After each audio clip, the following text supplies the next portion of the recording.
Seeing the invisible. It's often said that those who are most successful can kind of see around corners or see the future.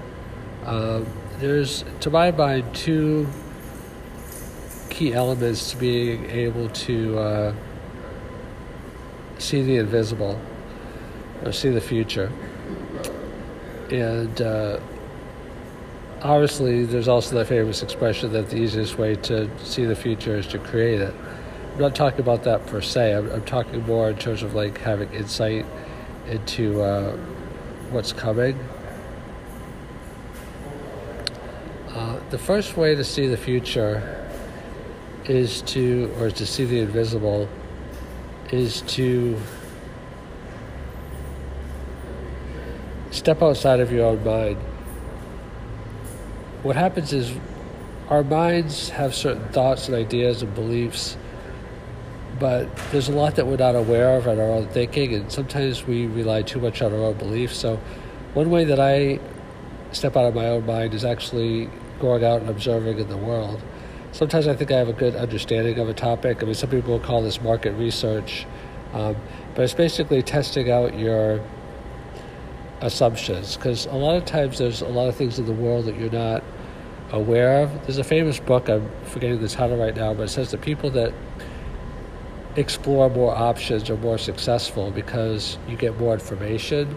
What happens is a lot of times people are kind of in their own little bubble, and as the famous expression says, you don't know what you don't know.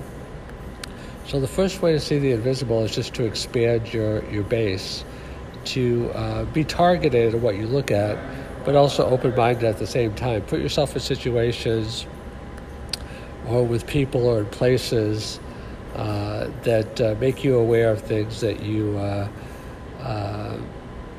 not ordinarily aware of.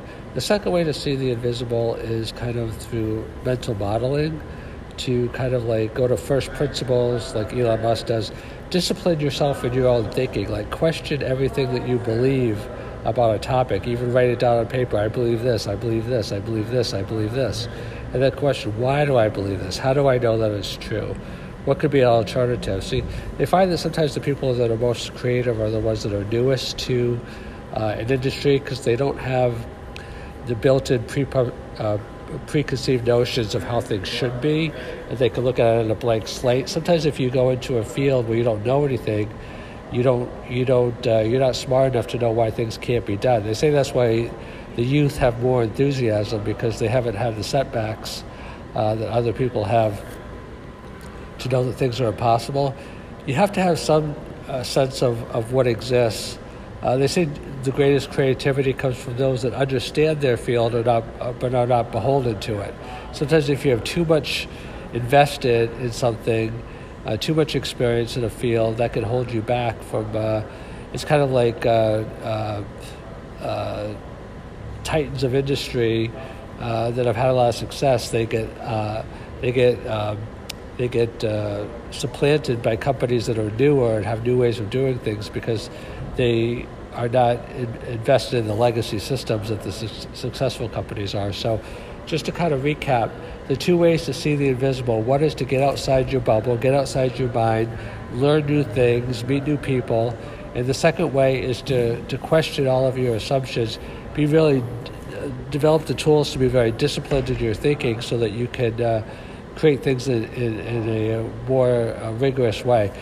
The reason why this is important, I want to focus on that a little bit, is because we can't know reality in and of itself apart from our own minds through our neural mechanisms. So our models are critically important. Like science is basically just one model supplanting another model, supplanting another model, as we find out what works and doesn't work.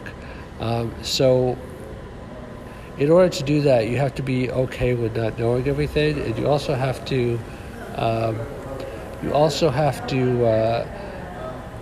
develop systems by which you can kind of know whether you know something for sure or less than sure. The podcast you just heard was made using Anchor. Ever thought about making your own podcast? Anchor makes it really easy for anyone to get started. It's a one-stop shop for recording, hosting, and distributing podcasts. Best of all, it's 100% free.